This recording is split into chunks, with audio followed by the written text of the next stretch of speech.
طيب. بسم الله الرحمن الرحيم. السلام عليكم ورحمة الله وبركاته.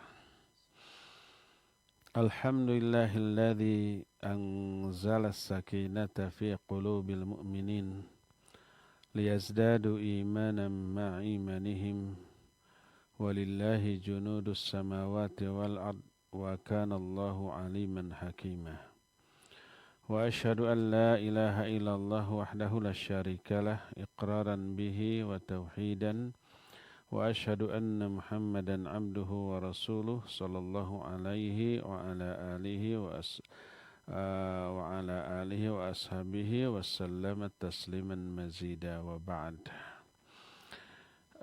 Para pendengar radio Tarbiyah Sunnah di mana saja Anda berada, juga para pendengar radio-radio lain yang ikut gabung ke dalam kajian kita di pagi hari ini, juga para pemirsa TV manapun di mana saja Anda berada, juga para netizen melalui akun manapun, dan tak lupa menyapa para jamaah Majelis Ta'lim Mumtaz Indonesia, para alumni haji ataupun umroh di bawah pengelolaan Mumtaz Travel ataupun Nasratul Ummah Travel di mana saja Anda berada. Alhamdulillah kembali kita berjumpa melanjutkan bahasan kitab Ad-Da'u wad-Dawa susunan Al-Imam Ibnu Qayyim rahmatullahi alaih. Pertemuan yang lalu kita sedang membahas beberapa dampak buruk dari dosa. Kita akan lanjut. Salah satu dampak buruk dari dosa dan maksiat adalah tud'iful qalb. Maksiat itu melemahkan hati, melemahkan jiwa kita.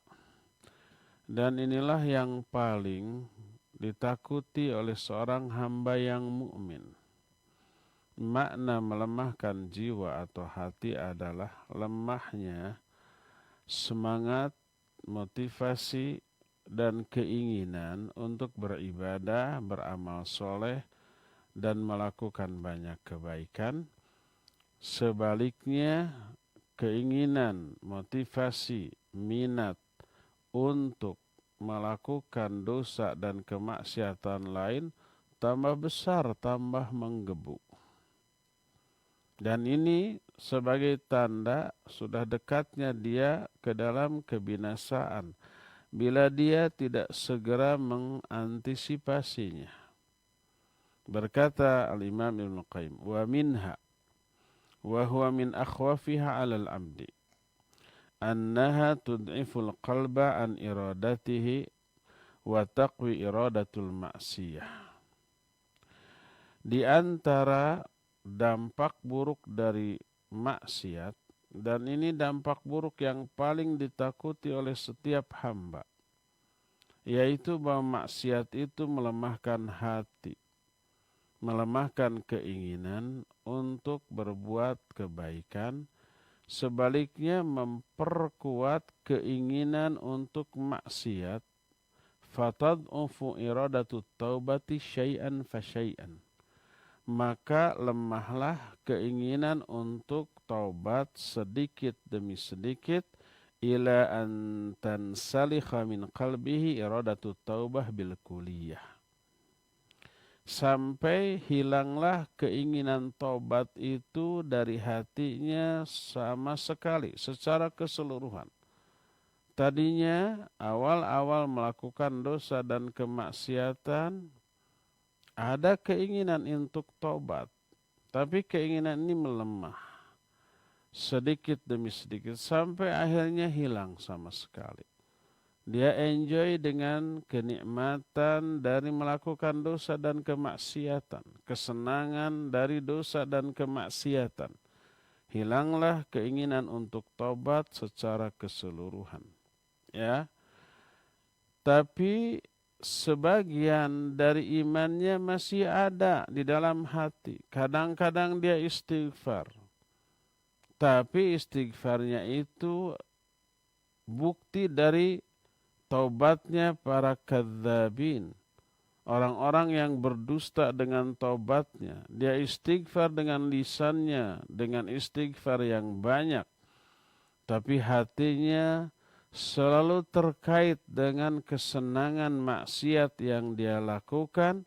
Dia terus-menerus di atas kemaksiatannya dan dia terus-menerus berada pada rencana untuk melakukan kemaksiatan itu secara berulang.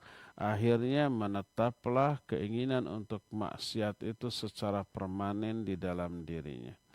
Wa hadza min a'zamil amrad wa aqrabiha ilal halak. Dan ini penyakit yang paling dahsyat dan paling dekat kepada kebinasaan. Jadi dampak dari dosa adalah melemahnya semangat, motivasi, dan keinginan untuk beribadah, beramal soleh, berbuat baik. Sebaliknya keinginan untuk berdosa dan maksiat tambah menggebu, tambah menguat, tambah membesar. Yang lebih parah lagi dari hal itu adalah poin berikutnya. Al-ma'asi taslukhul qalba an istiqbahiha. Kemaksiatan itu mengakibatkan hilanglah anggapan buruk terhadap dosa dan maksiat tersebut. Tidak lagi menganggap jelek terhadap dosa. Tidak lagi menganggap buruk. Bahkan menganggap baik terhadap dosa itu, bahkan lebih parah lagi berbangga-bangga dengan dosa. Berkata Imam Ibn Qayyim, wa minha annaha yansarikhu minal qalbi istiqbahuha fatasiru lahu adah fala yastaqbihu min nafsihi ru'yatan nasi lahu kulluhum wala kalamahum. Kata Imam Ibn Qayyim, di antara dampak buruk dari dosa adalah hilangnya anggapan buruk di dalam hatinya terhadap dosa itu. Sehingga jadilah berbuat dosa itu menjadi kebiasaan baginya. Dia tidak peduli lagi terhadap anggapan buruk seluruh manusia terhadap dosanya, tidak peduli lagi terhadap omongan-omongan mereka tentang keburukan perilakunya. Dan ini bagi para pelaku dosa besar, bagi orang-orang fasik, merupakan puncak terkoyaknya kemuliaan dia. Dan ini pula merupakan puncak dari kenikmatan melakukan dosa. Sehingga banyak orang yang merasa bangga dengan dosa dan kemaksiatan tersebut. Akibatnya dia memberitahukan, menceritakan kepada orang lain yang tidak mengetahui amal buruk yang dilakukannya. Dia bangga, dia ceritakan. Dia bilang ke kawannya, saya telah melakukan ini. Dalam konteks bangga terhadap dosa itu. Contoh orang seperti ini adalah orang yang tidak akan diampuni dosa-dosanya. Tertutup jalan tobat dari dirinya. Tertutup pintu-pintu kebaikan secara umum dari kehidupannya. Sebagaimana sabda Nabi alaihi salatu wassalam. Kullu ummati mu'afa illal mujahirin. Wa inna minal ijhar an tasturallahu alal abdi thumma yusbihu yafdahu nafsahu wa yaqul ya fulan amiltu yawma kadha wa kadha kadha wa kadha fayahtiku nafsahu wa qad bata yasturuhu rabbuh. Kata Nabi alaihi salatu wassalam, semua umatku kesalahannya akan diampuni kecuali mujahirin. Mujahirin, bukan muhajirin, mujahirin. Jimnya didahulukan daripada ha. Kalau muhajirin orang-orang yang hijrah, kalau ini mujahirin. Muhajirin bagus, mujahirin buruk. Di antara sikap mujaharahnya adalah, mujaharah itu perbuatannya, mujahirin orang-orangnya, adalah Allah telah menutup aib seorang hamba. Esok harinya orang tersebut membongkar aibnya sendiri, memberitahukan dosa-dosa yang dilakukannya kepada kawan-kawannya. Dia mengatakan, tadi malam saya sudah melakukan ini pada hari ini. Dia mempermalukan dirinya sendiri. Dia membuka aibnya sendiri.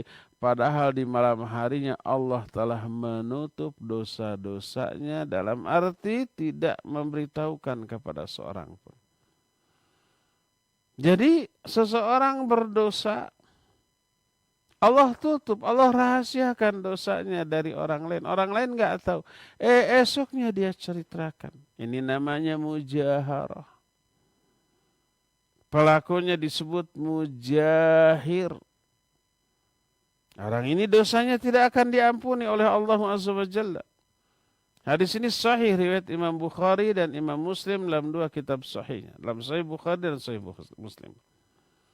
Oleh karena itu jamaah sekalian, ikhwan dan akhwat di mana saja Anda berada, kalau kita pernah punya masa lalu yang kelam, kita ahli maksiat, lalu bertaubat, berhenti dari semua itu, jangan sekali-kali kita menceritakan masa lalu kita yang buruk kepada orang lain. Jangan kita beritahukan tentang dosa-dosa yang pernah kita lakukan. Rahasiakan itu dari siapapun, termasuk orang terdekat, pasangan hidup kita, suami ataupun istri, anak kita, sahabat dekat kita, orang tua kita. Cukup kita yang tahu dengan Allah Azza wa Jalla. Maka insya Allah dosanya akan diampuni. Asal taubat. Sebagaimana kata Nabi SAW, kullu ummati mu'afa illal mujahirin. Semua dosa umatku itu akan diampuni kecuali orang yang mujaharah. Dan salah satu bentuk mujaharahnya dia berdosa dan malam itu Allah tutup dosanya, Allah rahasiakan. Allah jaga agar jangan sampai orang lain tahu. Esok harinya dia memberitahukan kepada orang lain tentang dosa yang dilakukannya. Dia bongkar aibnya sendiri. Maka orang tersebut tidak akan diampuni dosa-dosanya oleh Allah Subhanahu wa ta'ala. Harus diketahui bahwa sebenarnya seluruh dosa itu ada pendahulunya. Dosa itu adalah warisan umat-umat terdahulu yang sudah dibinasakan oleh Allah. Allah membinasakan mereka karena dosa-dosanya. Dosa-dosa itu terwariskan kepada generasi berikutnya sampai generasi kita, sampai nanti orang yang hidup di akhir zaman pada hari kiamat. Jadi tidak ada dosa yang baru. Semua dosa ada pendahulunya, semua dosa sebagai warisan dari umat yang sudah dibinasakan oleh Allah. Seperti umpamanya liwat, hubungan sesama jenis, lesbian atau homoseksual atau yang kita kenal dengan LGBT. L-nya lesbian, G-nya gay. Lesbian wanita ke wanita, gay laki-laki ke laki-laki, ya. LGB, B-nya biseksual, ACDC. Bisa ke sesama jenis, bisa ke lawan jenis. T-nya transgender. Merubah kelamin dari laki-laki dioperasi menjadi wanita, wanita menjadi laki-laki. Itu liwat, Pak. Itu warisan kaum Nabi Lut. Ada lagi umpamanya dosa kecurangan ketika berbisnis. Mengurangi timbangan, mengurangi literan, mengurangi meteran gitu ya. Itu kalau menjual, kalau membeli mas sebaliknya ingin ditambah. Al-mutaffifin wailul lil mutaffifin.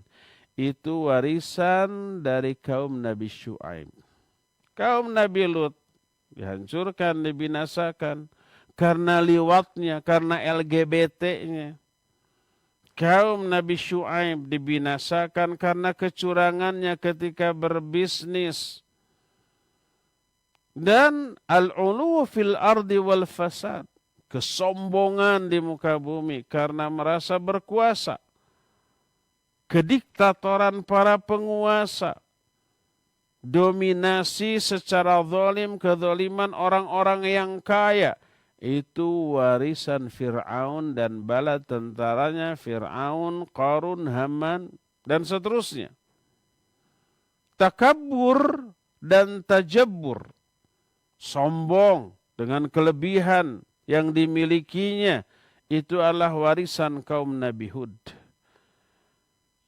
Pokoknya tak ada satupun dosa dan kemaksiatan kecuali itu sebagai warisan dari umat-umat durhaka yang sudah dibinasakan oleh Allah Azza wa Jalla.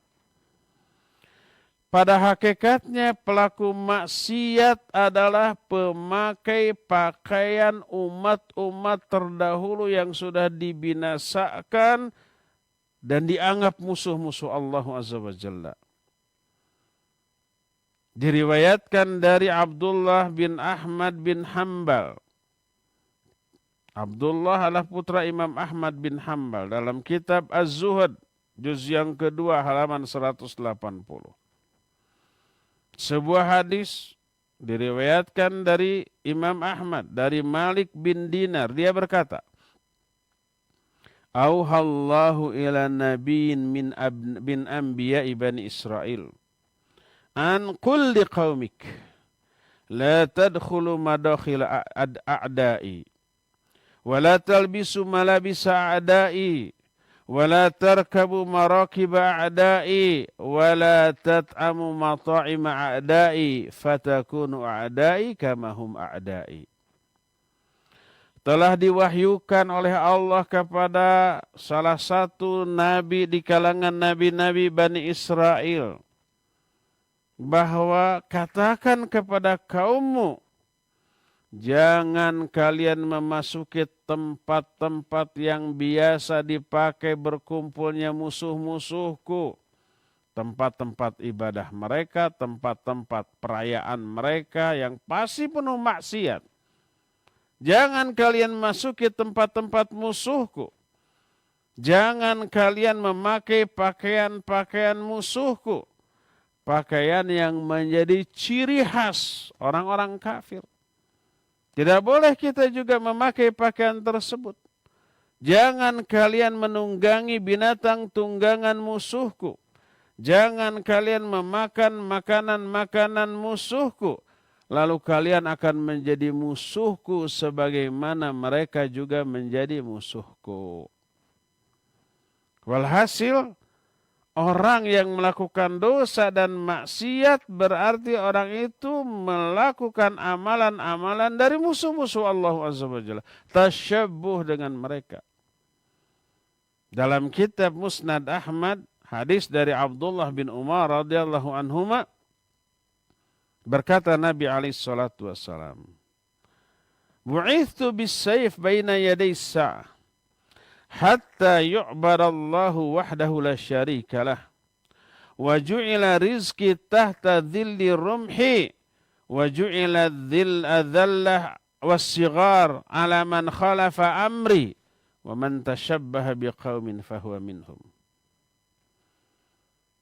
Kata Nabi SAW, aku diutus dengan membawa pedang menjelang hari kiamat. Sehingga Allah diibadati satu-satunya yang tidak ada serikat baginya. Allah tidak disekutukan dalam hal ibadah. Satu-satunya sesembahan yang disembah hanyalah Allah. Untuk itulah Nabi SAW diutus dengan membawa pedang.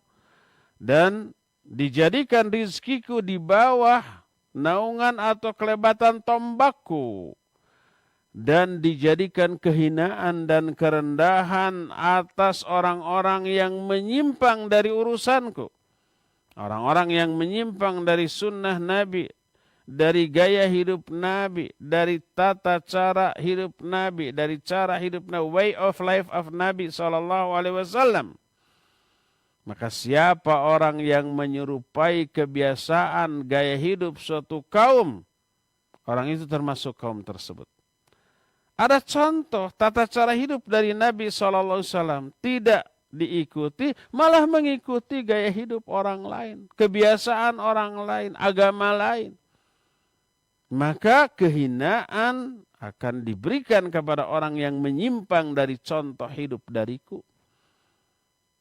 Oleh karena itulah maka ada orang yang mengemas gaya hidup orang lain lalu dikemas dengan kemasan Islami. Seperti umpamanya ulang tahun disebut milad. Dengan bahasa Arab intinya ulang tahun. Doanya ya diganti dengan berbahasa Arab. Barakallahu fi umrik. Wish you all the best. Diganti dengan barakallahu fi umrik. Semoga Allah memberikan barokah dalam umurmu. Lalu dilegitimasi, itu kan doa. Semua doa bagus, isinya bagus. Tak ada salahnya dengan doa. Betul, dengan doa tak ada salah. Salahnya apa? Momen doa itu di momen yang terlarang. Sehari-hari mah tidak. Kalau tiap hari tanpa ada kaitan dengan ulang tahun menyatakan barakallahu fi umrik. Itu enggak apa-apa. Tapi kalau selalu pada momen tertentu. Terlebih doanya bukan doa kebaikan. Semoga panjang umur. Kan gitu ya. Panjang umur itu baik nggak? Buruk. Kecuali ada taman. Semoga Allah memanjangkan umurmu dalam kebaikan. Oke. Panjang umur tapi dalam keburukan. Umur panjang maksiat terus-terusan. Numpuk-numpuk dosa. Boleh kita minta dipanjangkan umur, tapi ada embel-embelnya dalam kebaikan. Salah satu doa yang dicontohkan oleh Nabi, yang dibaca oleh Nabi dan diajarkan kepada kita, Allahumma aslih li fi dini allati hiya ismatu amri. Wa aslih li dunyaya allati fiha ma'ashi. Wa aslih li akhirati allati fiha ma'adi. Waj'alil hayata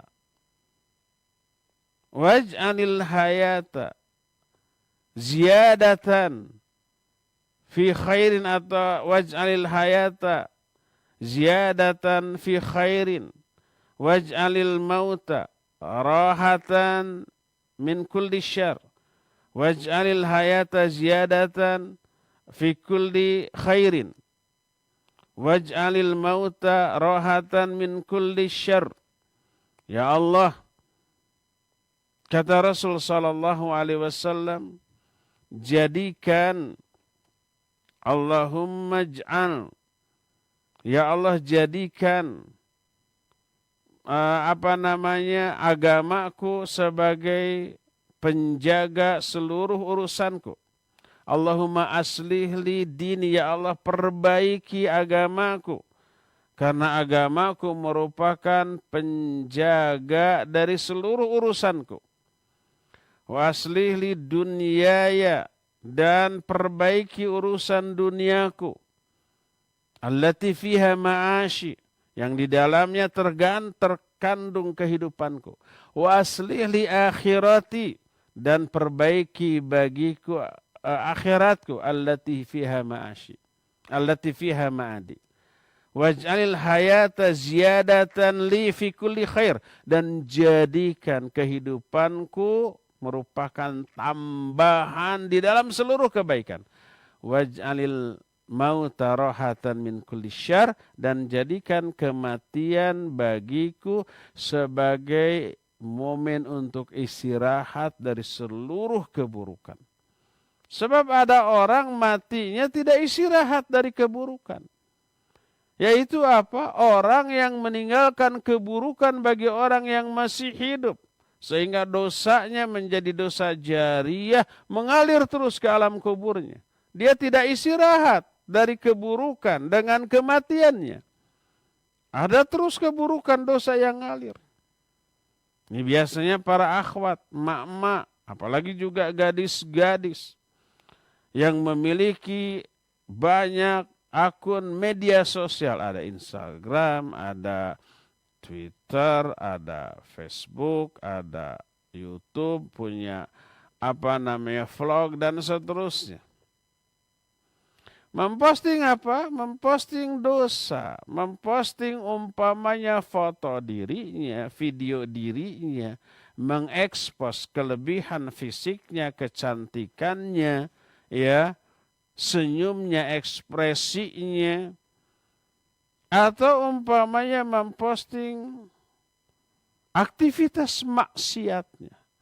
Nyanyi, bermusik, berjoget ria, torok-tok? TikTok. Dan TikTok itu kalau nggak nyanyi, menari, atau apalah gitu. Pokoknya caper. Tok-tok itu dibuatkan untuk menarik perhatiannya.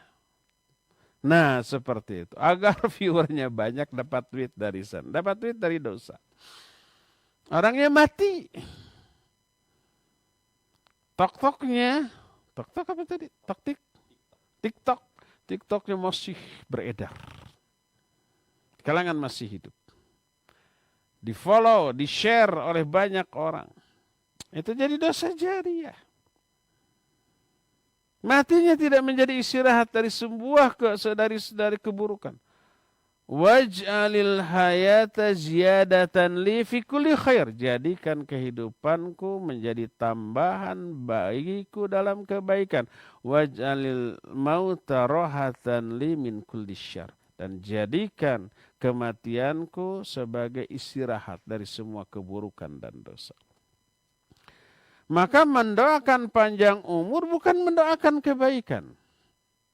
Sebab panjang umur tapi terus-menerus di atas dosa dan maksiat hanya menambah beban keburukan untuk di akhirat.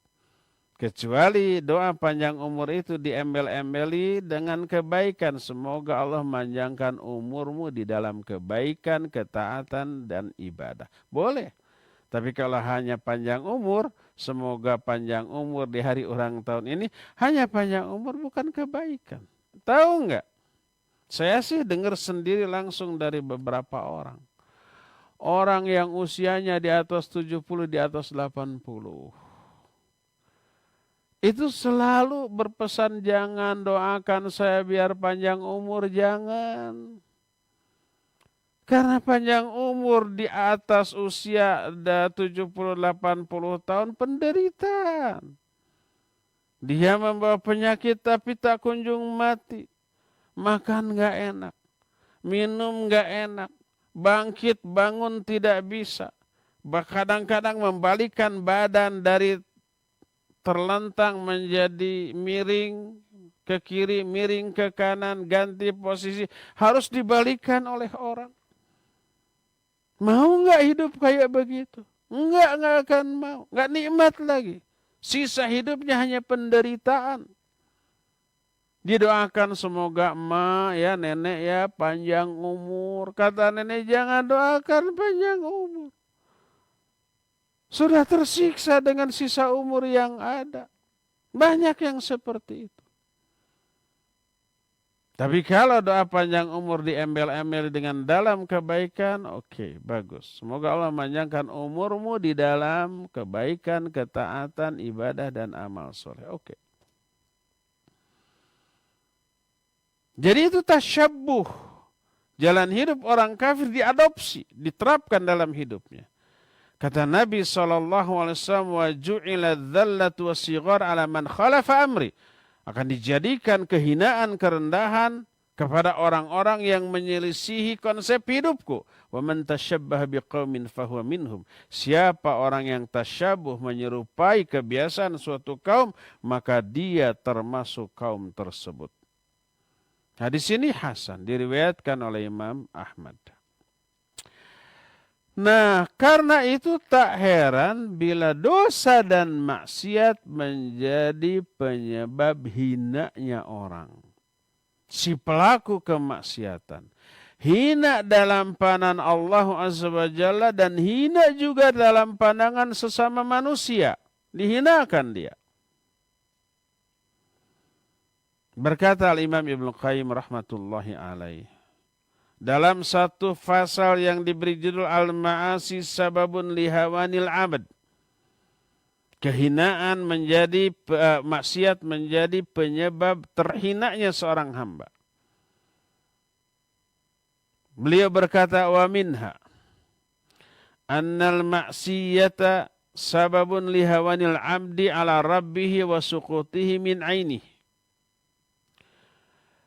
Di antara dampak buruk dari dosa, dari maksiat adalah bahwa kemaksiatan itu menjadi penyebab hinanya seorang hamba dalam pandangan Allah dan rendahnya orang itu dalam pandangan Allah Subhanahu wa ta'ala. Dalam penilaian Allah, hina dia. Siapa yang dihinakan oleh Allah, tak ada seorang pun yang akan memuliakannya. Semua manusia pun akan menghinakan dalam pandangan mereka. Berkata Imam Hasan Al-Basri, hanu alaihi fa'asaw, walau azzu alaihi la'asamahum. Mereka hina karena mereka bermaksiat. Seandainya mereka mulia, maka Allah akan menjaga mereka. Oleh karena itu mulia dan hinanya seorang disebabkan bagaimana dia memelihara agama Allah, hak-hak Allah. Siapa yang menjaga, memelihara Allah, Allah akan pelihara dia, kemuliaannya, dari kehinaan. Berkata Rasul sallallahu alaihi wasallam kepada Ibnu Abbas radhiyallahu anhuma, ya gulam ihfadillah yahfadka, ihfadillah tajidhu tujahak.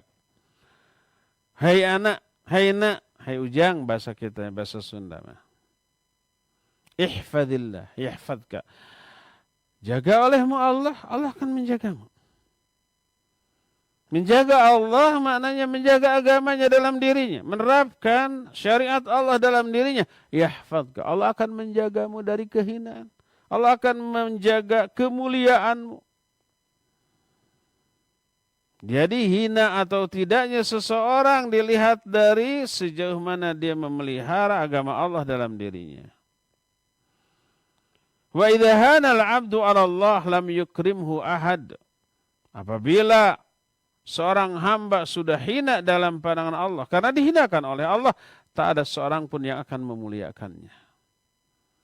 Sebagaimana firman Allah dalam surah Al-Hajj ayat yang ke-18, "Wa may yuhinillah fama lahu min mukrim." Siapa orang yang dihinakan oleh Allah, tak ada seorang pun yang akan memuliakannya. Tapi kenapa banyak orang kafir, ateis, maksiat, bahkan memusuhi Islam? Kalau orang ateis, orang kafir memusuhi Islam, dalam tindakannya, ucapannya nyinyir kepada Islam dan kaum muslimin, jelas. Karena mereka kafir. Tapi ada orang penguasa muslim, tapi keberpihakannya kepada Islam dan kaum muslim tidak terlihat. Tindakannya, ucapannya mengisyaratkan kebenciannya kepada Islam dan kaum muslimin. Ulama-ulama kaum muslimin, tokoh-tokoh Islam, dikriminalisasi, dianggap kriminal, dianggap penjahat, dianggap musuh, sehingga dipidanakan. Dicari aja alasannya, bisa macam-macam. Adakah orang penguasa muslim tapi bersikap demikian? Ada. Di negara contohnya antah berantah itu terjadi. Nah, ada yang seperti itu. Dan orang itu dimuliakan, diagungkan oleh para pendukungnya. Kenapa Allah menyatakan siapa yang dihinakan oleh Allah tak ada seorang pun yang memuliakannya? Toh banyak orang seperti dimuliakan oleh para pengikutnya, diagung-agungkan. Berkata Imam Ibn Qayyim, wa in azzamahumun nas fil dhahir lihajatihim ilaihim au khaufan min syarrihim fahum fi qulubihim ahqaru syai'in wa ahwanuh. Iya, memang realita begitu, tapi ingat, sekalipun manusia mengagungkan, memuliakan, menghormati itu secara zahir. Hanya karena mereka butuh kepada orang ini atau karena takut dikriminalisasi juga, takut dipidana juga, takut karena kejahatannya, karena kezalimannya. Tapi dalam hati-hati mereka orang ini tetap hina dan rendah. Walaupun secara zahir mengagungkan, menghormati, mendukung, ya enggak? Mendukung itu karena udang dibalik, karena ada udang dibalik bakwan. Karena ada kepentingan. Kalau saya memuji-mujinya, mengagung-agungkan, siapa tahu saya ditelepon, dipanggil jadi pejabat anu, dapat posisi anu, jadi menteri anu, mau layak mau tidak itu urusan nanti, kan gitu ya. Yang penting menjilat dulu deh, ada kepentingan. Atau tidak punya kepentingan posisi tapi karena takut kalau saya nggak memperlihatkan dukungan bisa-bisa saya dikriminalisasi,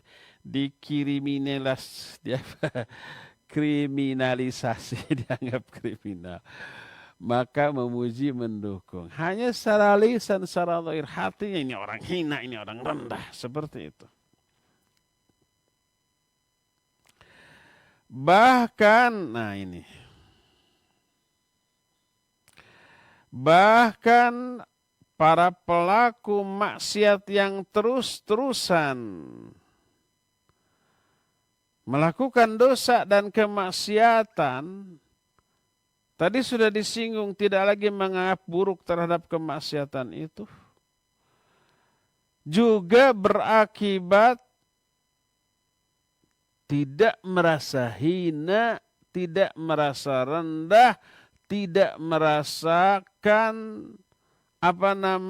besarnya, dahsyatnya dari dosa yang dilakukan. Mengapa enteng terhadap dosa tersebut?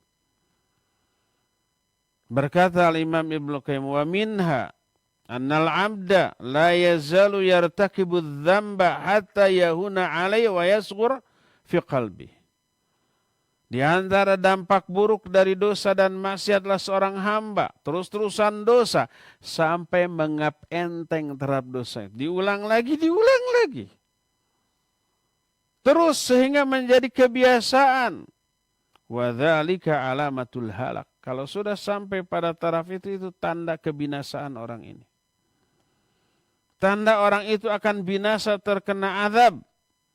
Fa inadz dzamba kullama saghura fi 'ainil 'abdi 'azuma indallah. Karena dosa itu setiap kali dianggap enteng, dianggap kecil, dianggap remeh, maka itu sesungguhnya hakikatnya sejatinya besar dalam pandangan Allah. Dosa yang dianggap enteng dan remeh oleh orang itu dosa besar di sisi Allah Azza wa Jalla. Dan itu tanda-tanda orang munafik, orang fasik, orang fajir. Menganggap enteng dosa, tidak merasa takut terhadap dosa, sehingga diulang-ulang. Dalam hadis sahih riwayat Imam Bukhari dari Abdullah bin Mas'ud radhiyallahu an.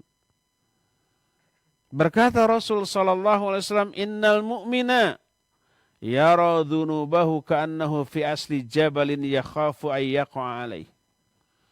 Wa innal fajira yara dhunubahu ka dhubabin waqa'alan fihi faqala biha kadha fatara." Ini perbedaan antara seorang mukmin dengan orang fasik, fajir, munafik. Kata Nabi SAW, seorang mukmin akan melihat dosa-dosanya seolah-olah dia ini duduk di bawah sebuah gunung yang akan runtuh. Dia takut gunung itu jatuh menimpanya. Tegang, takut, ya, khawatir. Makanya menghibah, memohon ampunan kepada Allah. Itu orang mukmin, takut terhadap dosanya. Adapun orang fajir, ahli maksiat, orang durhaka, dia melihat dosa-dosanya itu seperti lalat yang hinggap di hidungnya, kemudian dia tepis, dia usir begitu lalu terbang gitu aja, nggak ada dampak. Enteng terhadap dosa seperti ada lalat menempel di hidung terus ditepis, sudah beres, sudah. Makanya diulang lagi. Itu akumulasi dari dosa-dosa yang terus bertumpuk, akhirnya menganggap enteng, tidak takut lagi terhadap dosa. Makanya diulang lagi. Yang lebih parah dari itu, dosa itu menimbulkan kesialan loh. Berkata Imam Ibnu Qayyim, wa minha anna ghairuhu minan nas wad dawab ya'udu alaihi syu'mu dhunubih fayahtaqiru huwa wa ghairuhu bisyu'mi dhunubi wadh dhulm.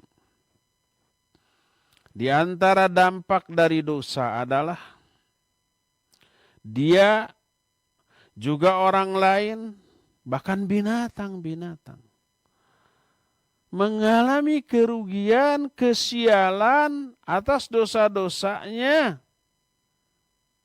Lalu dia pun menderita beserta orang dan lingkungan sekitarnya karena kesialan dari dosa dan maksiat. Dosa dan maksiat itu menimbulkan kerugian tidak hanya kepada si pelaku maksiat, tapi juga kepada makhluk di sekitarnya. Baik orang termasuk para binatang. Berkata Abu Hurairah radhiyallahu an, innal hubbara latamutu fi wakriha min dzulmidz zalim. Sesungguhnya hubbar itu burung yang panjang lehernya. Hubbara yaitu burung mati di sarangnya sendiri karena kezaliman orang-orang yang zalim. Kezaliman seseorang berefek kepada binatang, burung. Berkata Mujahid rahimahullah, seorang ulama tabi'in, innal bahaim tal'anu usata bani Adam idza ishtaddatis sanah wa amsakal matar wa taqul hadza bisyu'mi maksiati bani Adam. Sesungguhnya binatang-binatang ternak melaknat para pelaku maksiat dari kalangan Bani Adam ketika musim paceklik tiba. Ketika tertahan curah hujan, hujan tidak turun, kemarau panjang, apa yang terjadi? Air-air kering, sumur-sumur kering, mata air kering, sungai-sungai juga kering. Apa yang terjadi? Tumbuh-tumbuhan mati, rumput juga tidak ada. Tanam-tanaman mati, tak berbuah, tak berdaun. Apa yang terjadi selanjutnya? Tanah-tanah gersang, belah-belah. Air otomatis kurang pangan juga, sumber-sumber makanan, binatang-binatang mati. Hawa menjadi sangat panas dan gerah. Maka berkata para binatang, ini dampak dari kesialan maksiatnya Bani Adam. Berkata Ikrimah,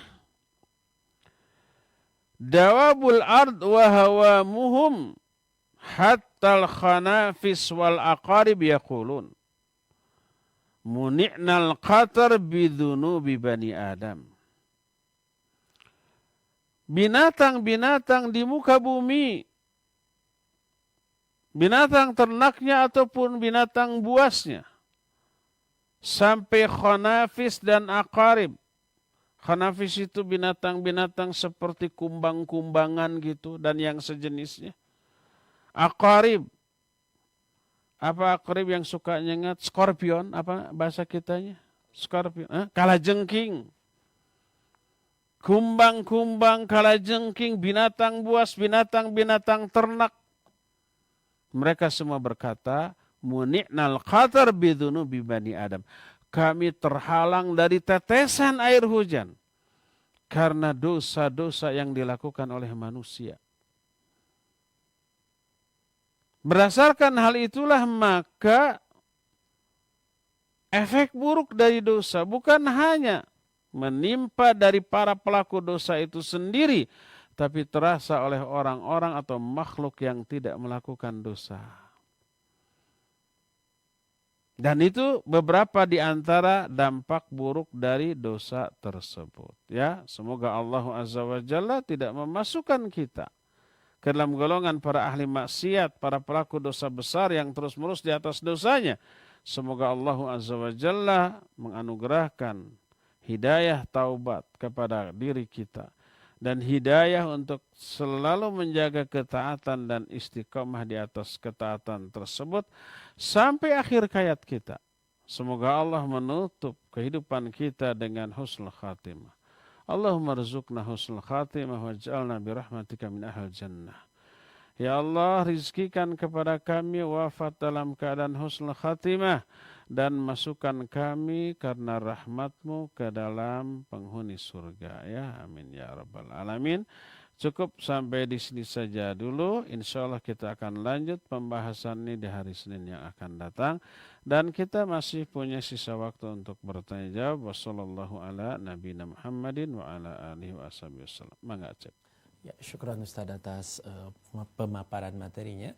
Dan kami mengundang kepada para pendengar dan pemirsa dimanapun antum berada yang akan bertanya, silakan bisa bertanya langsung kepada Ustadz melalui line telepon di nomor 02286862637 atau bisa melalui pesan singkat ke nomor 081122714776.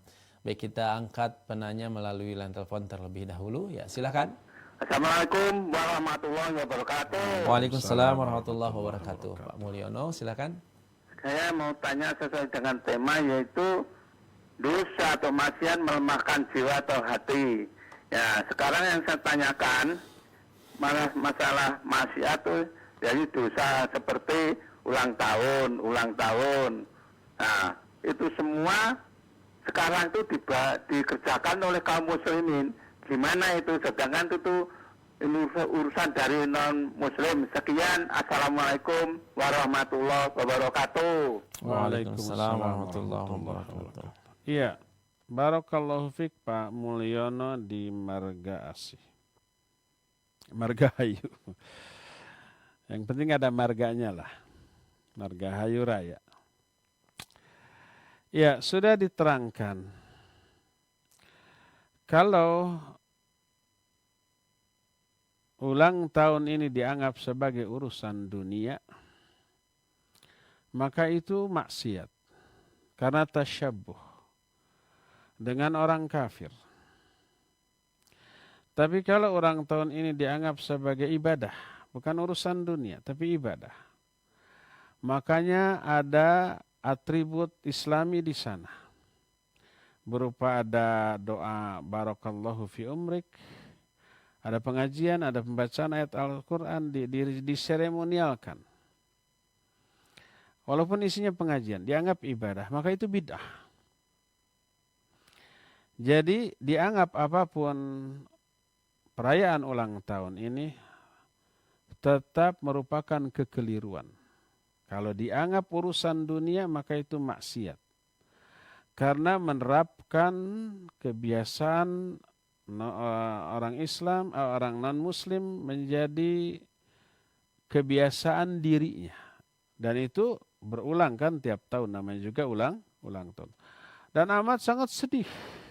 Bila tak ada perayaan ulang tahun, tak ada seorang pun yang peduli, tak ada yang mengucapkan ucapan selamat hari ulang tahun, tak ada yang membuatkan kue tar dengan lilinnya gitu ya.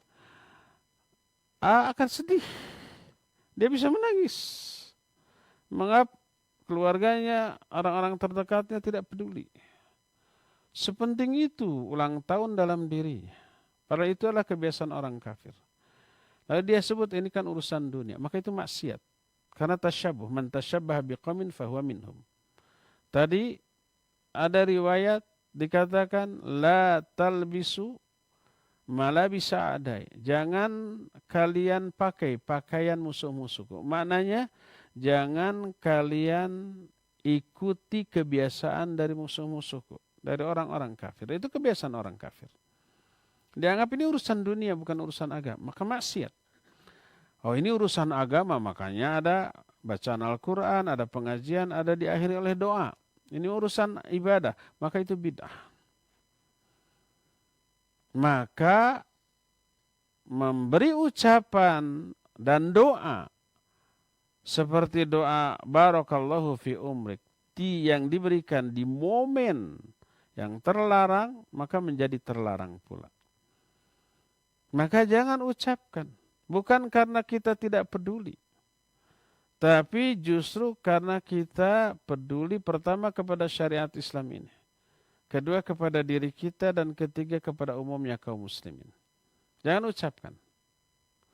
Jangan respon bila orang lain mengucapkan ulang tahun kepada kita.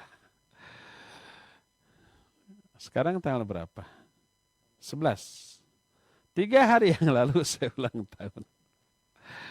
Itu di Facebook, di media sosial, di grup-grup gitu ya. Grup-grup, saya punya grup teman-teman SMP, teman-teman SMA juga. Teman kuliah ada tapi saya sudah left karena isinya nggak bagus. Teman-teman SMA saya pernah left tapi invite lagi sudah. Tapi nggak begitu aktif, cuma memonitor.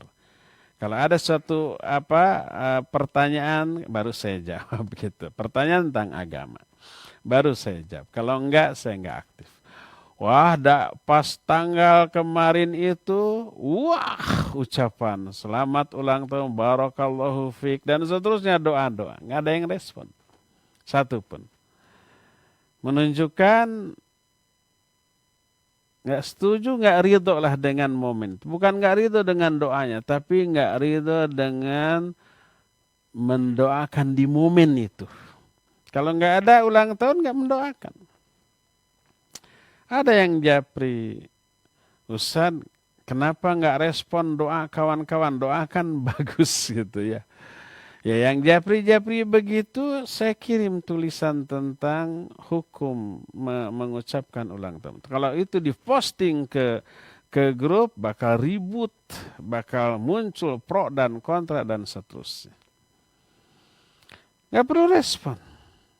Tapi orang-orang yang kenal kita akan paham, oh inilah sikap yang benar dalam beragama.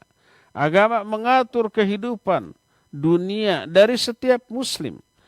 Jangankan masalah itu, keluar masuk WC aja ada aturannya. Mau melakukan hubungan suami istri saja ada aturannya. Masuk pasar diatur oleh Islam. Ya, semuanya. Itu urusan dunia, iya urusan dunia. Tapi ada aturannya dalam syariat Islam. Karena Islam mengatur urusan dunia akhirat kita. Ke WC aja diatur biar menjadi ibadah. Ya. Demikian Pak Mul, wallahu alam bissawab. Silakan. Ustaz atas jawabannya. Kita beralih ke penanya melalui pesan singkat terlebih dahulu. Tidak menyebutkan namanya. Bismillah. Oh baik, ada telepon dulu. Ya, silakan. Ya, halo. Assalamualaikum warahmatullahi wabarakatuh. Waalaikumsalam warahmatullahi wabarakatuh. Silakan Bapak. Dari Abu Sofia di Cihideng, Pak. Abu Sofia Cihideng. Silakan Bapak. Pak Ustadz, mau tanya Pak Ustadz. Ada pernah saya baca mengenai literatur kopi, masalah kopi ya. Ada bahwa kopi itu ada hadis Nabi yang mengatakan bahwa bahwa masalah kopi Pak Ustadz. Apakah itu betul Pak Ustadz? Hadisnya gimana Pak? Kenapa Pak Ustadz?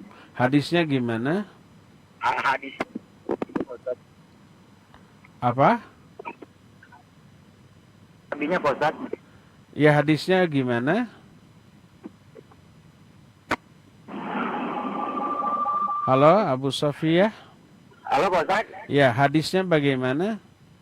Hadisnya itu jadi apa katanya pokoknya baik lah Pak Ustadz ke warga yang tukang minum kopinya gitu Pak Ustadz. Saya lupa lagi itu.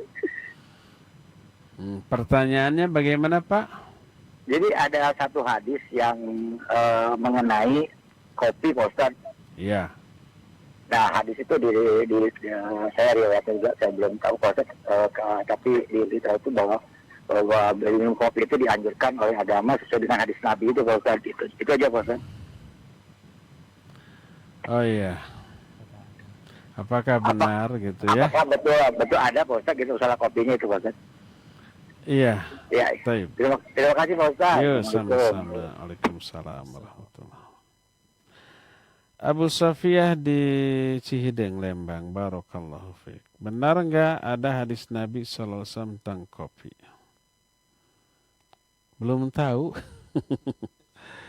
Mungkin ada, tapi saya belum tahu karena kekurangan baca saya. Mungkin betul-betul tidak ada.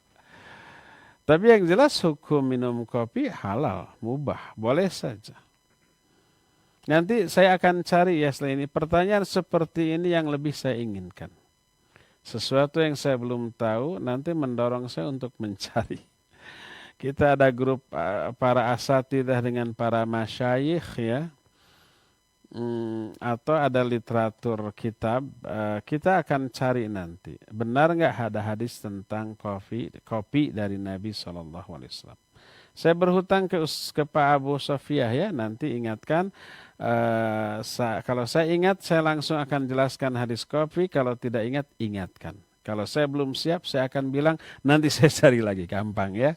Untuk sementara jawaban saya akan jawab dengan setengah ilmu saja. Wallahu a'lam. Ya silakan, ada telepon lagi. Baik Ustaz, syukran atas jawabannya. Kita kembali angkat penelpon yang masuk. Ya silakan. Halo. Assalamualaikum. Waalaikumsalam warahmatullahi wabarakatuh. Dengan Ibu siapa di mana? Bu Yati Ustaz. Ibu Yati. Silakan Ibu Bu Yati di Melong Green ya. Dua-duanya tidak meraih semua Ustaz. Nah, tentang doanya itu tadi suatu keluarga mengenai pada anak kan saya sudah dua. Dia kalau bawakan yang maha Sebentar Bu Yati, agak kurang jelas terdengar. Bisa lebih diperjelas, mungkin lebih dekat mulutnya ke telepon Bu. Halo Bu Yati. Bu Yati. Halo. Disconnect itu? Tampaknya.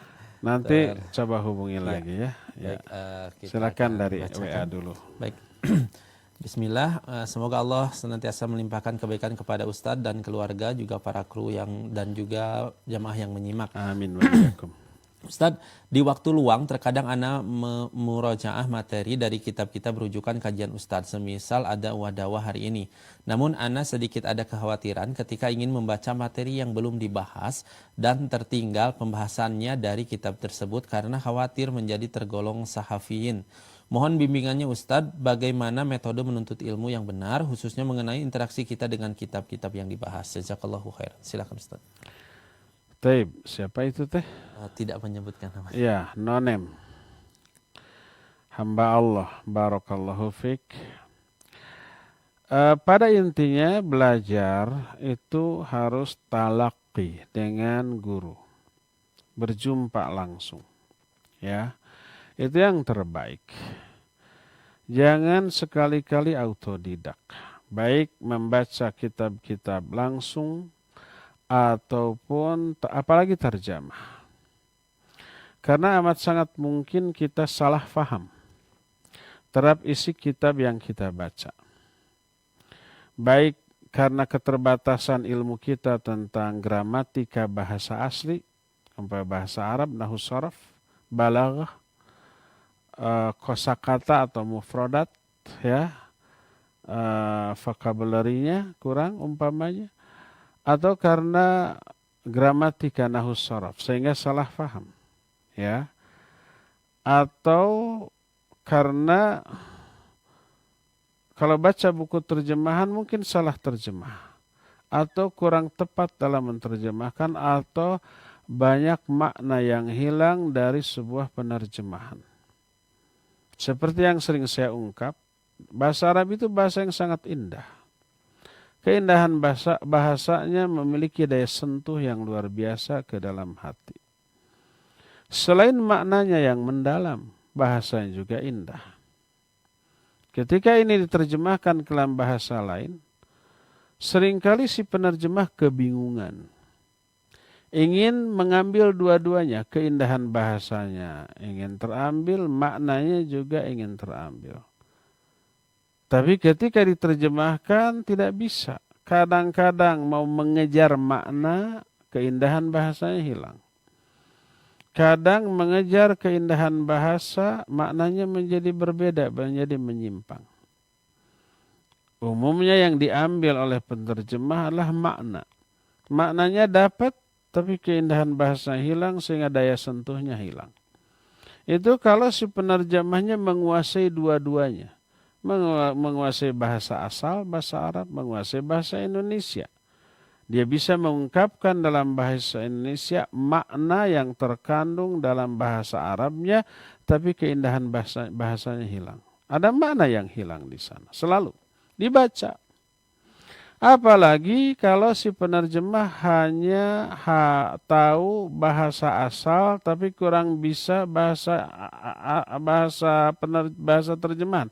Atau sebaliknya, bagus dalam bahasa terjemahan tapi terbatas dalam bahasa asalnya. Sehingga salah faham, salah terjemah.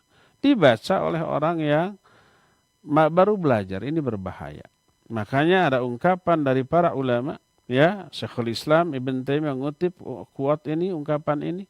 Syekh Bakar Abu Zaid dalam Khilyatul Talibul Ilm juga mengumakan ini. Syekh Al-Utsaimin juga mengutip ini. Kutipannya adalah mangkana ustadhu kitabahu fa khata'u akthar min shawabih. Siapa orang yang menjadikan kitabnya sebagai gurunya, belajar kepada kitab, kesalahannya akan lebih banyak daripada benarnya, ya. Oleh karena itu, para ulama mengharamkan belajar Islam secara autodidak. Nanti terjerumus dalam kekeliruan dan kesalahan dalam memahami agama ini. Maka talaqi. Nah, sekarang umpamanya kita membahas kitab Ad-Da' wad-Dawa. Ada terjemahannya, ada. Boleh nggak membaca apa yang belum dibahas? Boleh, sekedar bahan. Tapi coba dengarkan lagi pembahasannya ketika bab tersebut dibahas. Umpamanya kita mau membahas dampak dosa, salah satunya ini adalah melemahkan jiwa. Kita baca dulu. Lalu kita dengarkan nanti pas kajiannya. Ya, akan ada penjelasan tambahan. Akan ada uraian yang lebih memperjelas apa yang kita baca.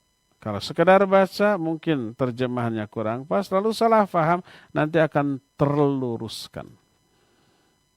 Ya, demikian. Boleh membaca? Boleh. Tapi jangan langsung ditelan hasil bacaan kita, tapi harus dicek kebenaran dari pemahaman yang kita baca ketika kitab tersebut dibahas. Itulah yang harus kita lakukan. Wallahu a'lam bishawab. Silakan lagi kembali ke penelpon. Kita akan angkat kembali penanya melalui line telepon. Ya, silakan. Sudah putus. Baik, silakan yang akan bertanya. Silakan. Baik, sudah ada yang masuk. Ya, silakan. Assalamualaikum Ustaz. Waalaikumsalam warahmatullahi wabarakatuh. Ini sama Ibu Ira di Cimahi. Ibu Ira Cimahi, silakan Ibu. Ustaz, bisa tolong dijelaskan tadi yang dibilang kebinasaan bagi pelaku dosa itu, yang maksiat itu kebinasaannya secara apa ya Ustaz? Atau dia mati sia-sia atau gimana gitu Ustaz? Iya. Assalamualaikum warahmatullahi wabarakatuh. Waalaikumsalam warahmatullahi wabarakatuh. Iya, kata-kata al-halak, kebinasaan maknanya diazab.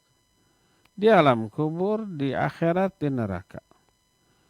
Karena setiap halak atau syaqawah itu lahir dari dosa dan semua dosa terancam oleh azab.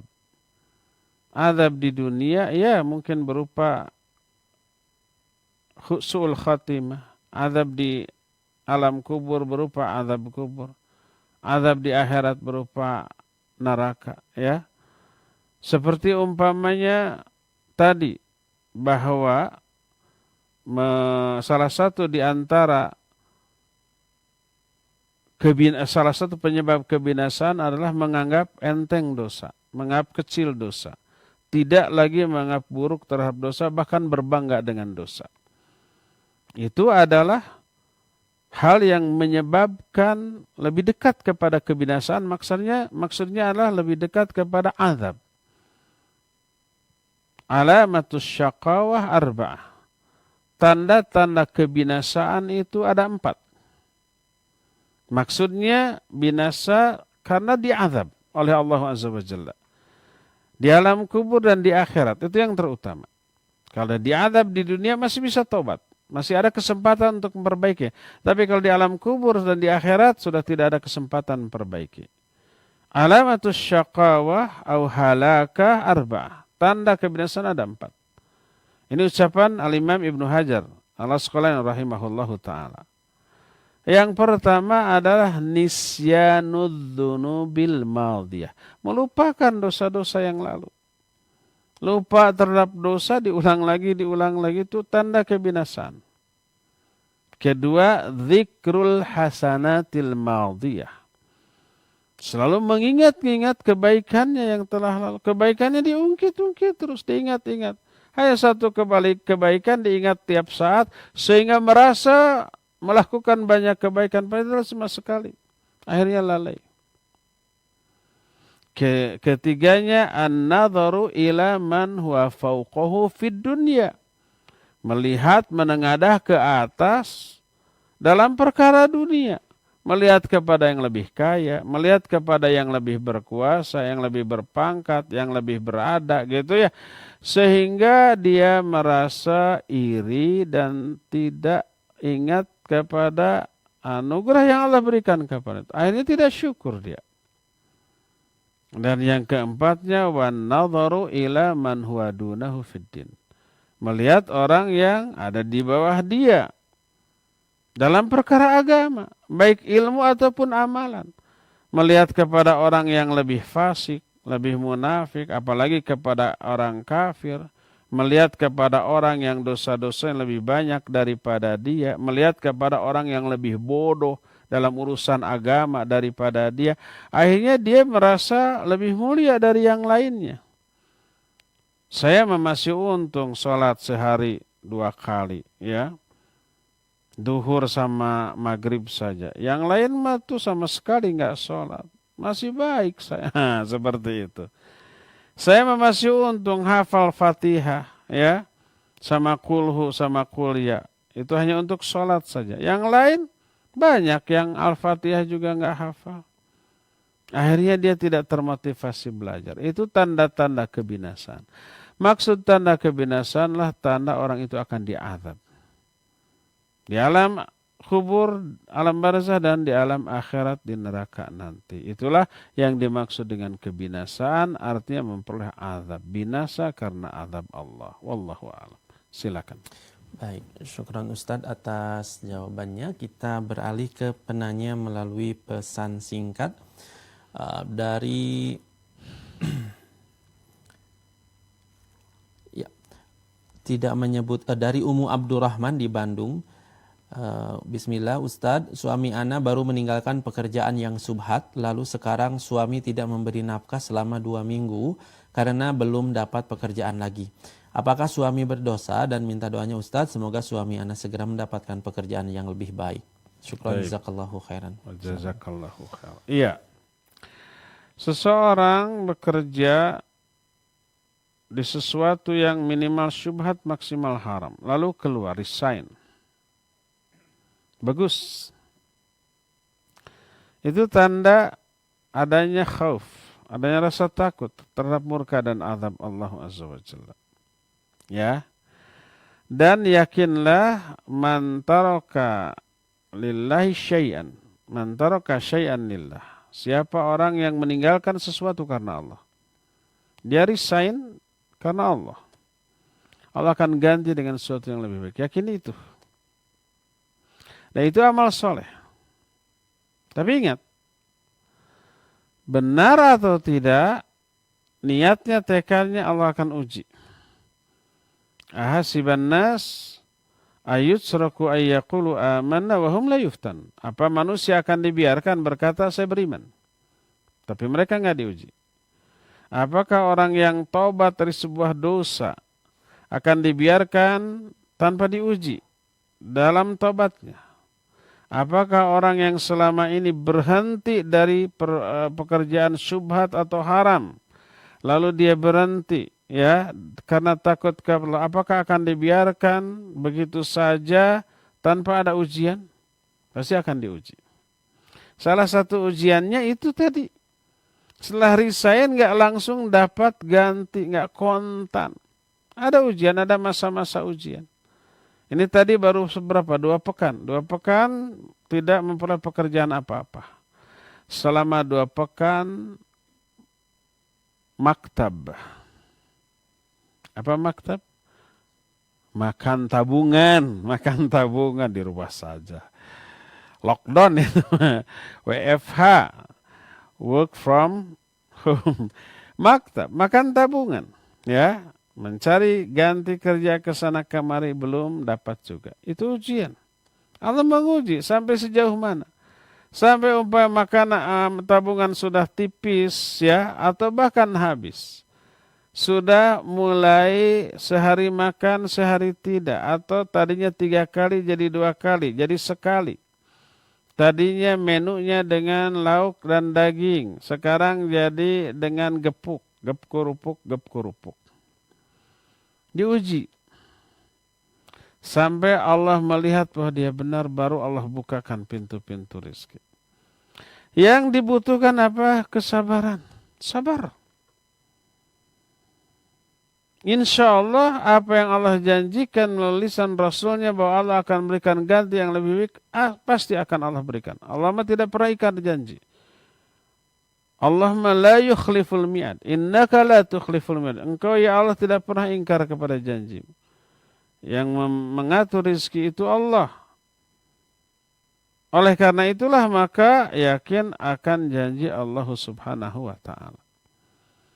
Apakah suami berdosa enggak selama 2 pekan tidak memberi nafkah? Tergantung. Kalau dia leha-leha. Kalau dia tidak berikhtiar, tidak berusaha, mengabaikan kewajibannya menafkahi anak istri, ya berdosa. Sebagaimana sabda Nabi SAW dalam hadis sahih riwayat Imam Muslim, kafa bil mar'i ithman idza dayya mayyaun. Cukuplah seorang itu disebut berdosa kalau dia melalaikan orang-orang yang berada di bawah tanggung jawabnya, tidak dinafkahi. Kalau dia selama 2 pekan setelah resign berleha-leha, ya dia berdosa. Tapi kalau setelah dia resign dia langsung ya berusaha mencari kerja ke sana kemari, sudah ya. Dagang sudah, tapi nggak laku, bangkrut umpamanya. Tidak ada income untuk anak dan istri. Sehingga 2 pekan ini tidak bisa memberi nafkah anak dan istri. Selama 2 pekan ini maktab tadi, makan tabungan, itu pun tabungan istri umpamanya. Atau uang istri umpamanya. Dia sudah berusaha. Maka istri wajib sabar. Dan suami tidak berdosa. Karena dia sudah berikhtiar dan berjuang. Mereka berada dalam masa-masa ujian. Untuk membuktikan benar atau tidaknya taubat dia. Jangan-jangan nanti setelah sebulan, udah kembali lagi aja Pak. Dari tempat bekerja yang dulu mumpung masih bisa diterima gitu. Akhirnya bisa kembali ke sana, ya gugur tobatnya dari dosa pekerjaan yang syubhat tadi. Teruji tidak teruji baik, akhirnya sudah terbukti bohong itu tobatnya. Maka yang harus dilakukan oleh istri dan anak-anaknya tetap sabar. Tetap mensupport suaminya, sabar Pak. Mungkin suaminya juga stres, mencari pekerjaan kesana kemari gimana nggak dapat. Kuatkan. Ya. Katakan ittaqillah fi talabil halal fa inna nasbiru 'alal ju' wa la nasbiru 'alan nar. Bertakwalah engkau kepada Allah dalam mencari rezeki yang halal. Karena kami insya Allah tahan, tabah, tegar, sabar dalam menahan rasa lapar. Tapi kami tak akan sabar, tak akan tahan kalau harus menelan api neraka. Oleh karena itu, beri support suami. Tenang Pak, kita masih dalam masa ujian. Nanti setelah ujian ini berlalu, Allah akan bukakan pintu rezeki yang tidak disangka-sangka. Ya, wa may yattaqillaha yaj'al lahu makhraja wa yarzuqhu min haitsu la yahtasib. Siapa yang bertakwa kepada Allah, salah satu wujud ketakwaannya itu adalah meninggalkan yang haram atau yang syubhat. Maka Allah akan berikan solusi, jalan keluar, dan akan Allah berikan rezeki yang tidak disangka-sangka. Tapi butuh kesabaran. Ingat, Allah akan menguji terlebih dahulu sampai sejauh mana ketegaran dan kesabaran kita. Semoga Allah menyabarkan keluarga dari yang bertanya, dan semoga Allah segera memberikan solusi, ya, jalan keluar ganti yang jauh lebih baik daripada pekerjaan sebelumnya. Wallahu a'lam. Silakan. Iya, syukur. Ada telepon dulu? Ya, kita akan Terakhir ya. Ya, angkat penelpon ya, silakan. Halo, Assalamualaikum. Waalaikumsalam warahmatullahi wabarakatuh. Dengan Ibu siapa di mana? Saya seorang nenek dari luar kota. Saya mau tanya sama Ustadz. Iya, Bu. Saya malu karena aibnya terlalu banyak. Bisa nggak saya ketemu dengan Ustadz? Andaikan saya datang ke rumahnya atau janji di mana itu. Tapi saya diantar sama anak. Gimana Bu? Kurang jelas, putus-putus, ulangi. Oh gitu, saya seorang nenek dari luar kota. Saya ingin tanya sama Ustadz di sini di TV, tapi saya malu karena aibnya sangat buruk gitu loh, sangat jelek. Maksudnya Jadi bertanya langsung gitu? Saya pengen tanya ketemu Ustadznya gitu, bisa nggak saya ketemu? Oh, mau Umpamanya ketemu gitu? Bisa nggak ya? Kalau saya cerita gitu saya malu. Iya. Baik. Emang kalau ketemu nggak malu, Bu? Lebih malu. Kalau ketemu Ustadz enggak, saya kan kepengen ini, saya kepengen dinasihatin Ustadz. Apa solusinya saya gitu. Oh, gini saja Bu. Silakan Ibu telepon, japri ke telepon saya ya. Nanti tanya ke kru nomor telepon saya, silakan ya.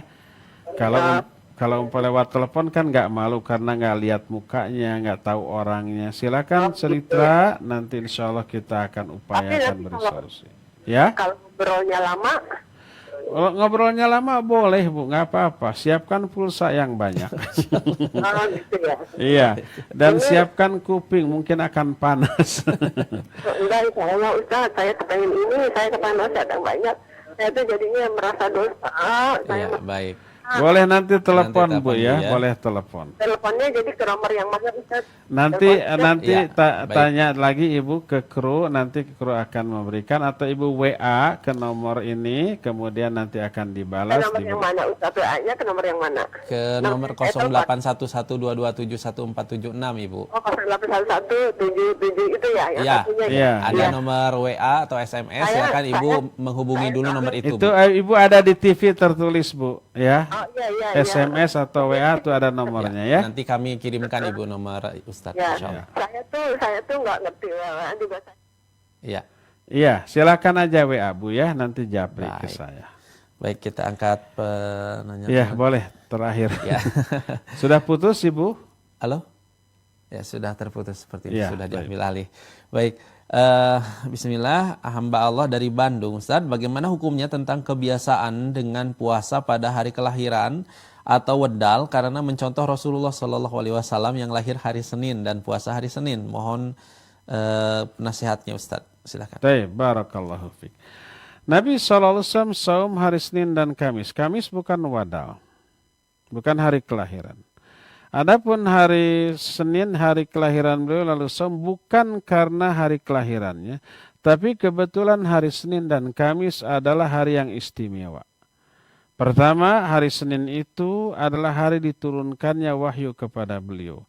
Yang kedua, hari Senin dan Kamis adalah hari di mana amal-amal manusia diangkat kepada Allah Subhanahu wa taala, dan aku ingin menutup amal catatan hari itu dengan melakukan saum kepada Allah Azza wa Jalla.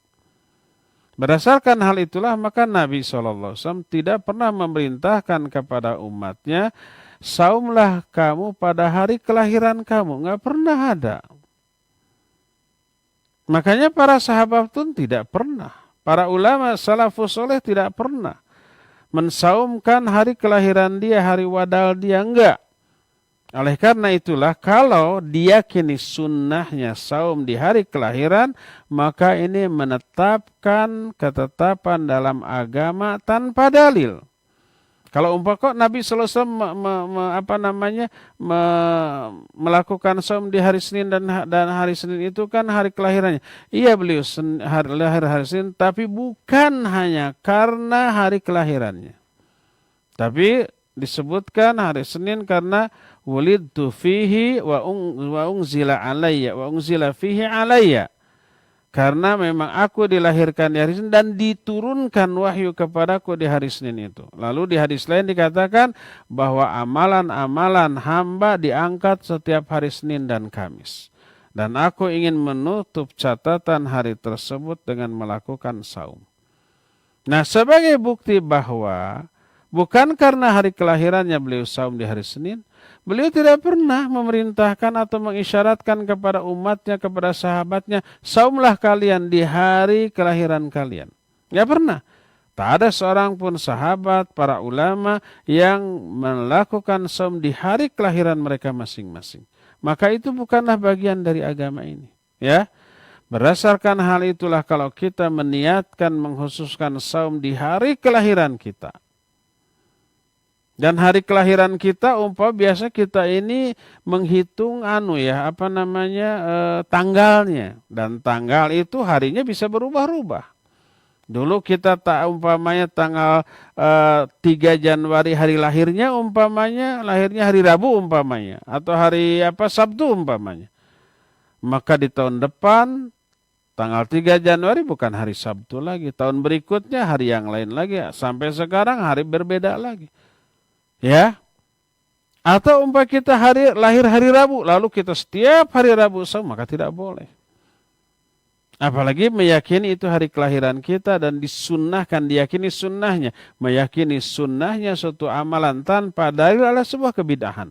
Karena menambah-nambah sesuatu yang baru dalam agama kita. Ya, walaupun kita lahirnya bukan hari Senin, kita tetap sunnahnya saum Senin dan Kamis. Walaupun itu bukan 2 hari kelahiran kita.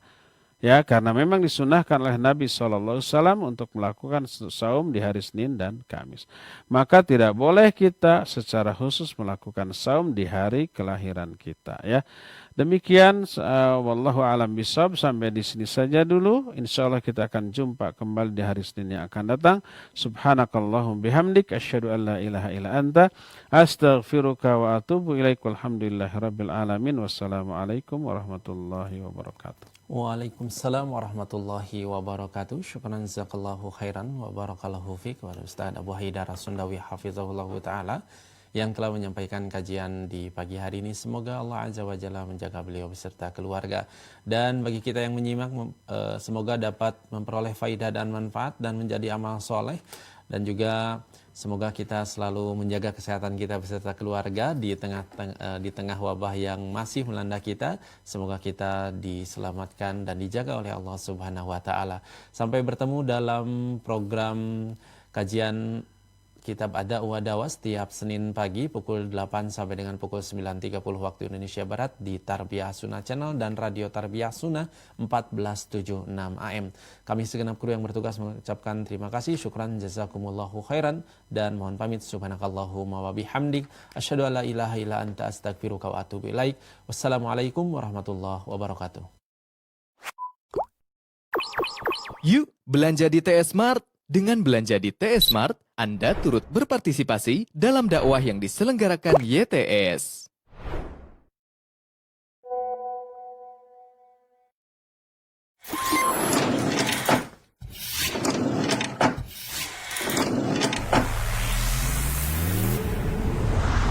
Tarbiyah Sunnah Channel.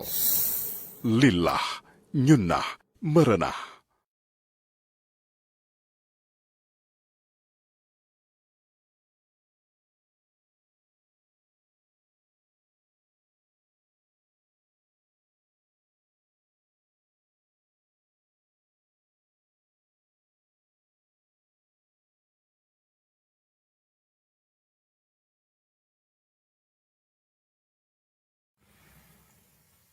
Kalau misalnya kamu hidup di dunia 60 tahun,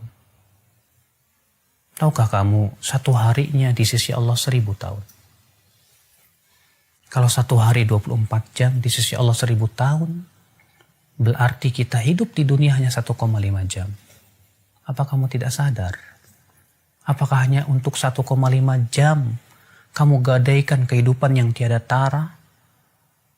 Tidakkah kamu berpikir, akhi, saudaraku, kita ini manusia yang kelak akan dimintai pertanggungjawaban oleh Allah Subhanahu wa taala. Segera kita sadar, segera kita taubat kepada Allah Subhanahu wa taala. Semoga Allah memberikan kepada kamu hidayah, akhi, dan juga kepada saya, untuk sama-sama kita bergandeng tangan menuju surga Allah yang luas, yang luasnya seluas langit dan bumi. Tidakkah kamu ingin mendapatkan surga tersebut? Atau kamu lebih senang untuk mendapatkan api neraka? Wallahi, kesabaran di neraka tidak ada gunanya lagi. Semoga ana dan antum diberikan oleh Allah Subhanahu wa taala hidayah dan istiqamah. Wabillahi taufiq. A'udzu billahi minasy syaithanir rajim.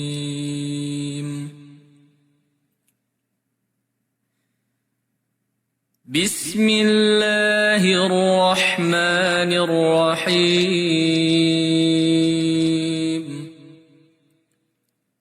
Tabbat yada abi lahabin wa tabb. Ma aghna anhu maluhu wa ma kasab. Sayasla naran dhata lahab. وامرأته حمالة الحطب في جيدها حبل من مسد أعوذ بالله من الشيطان الرجيم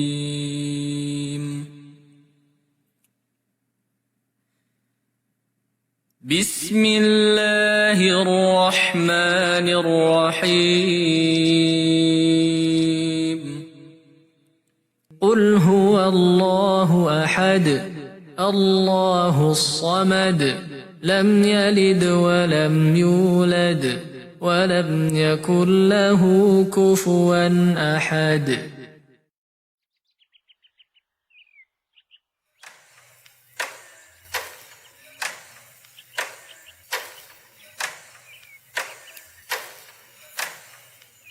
Bismillahirrahmanirrahim.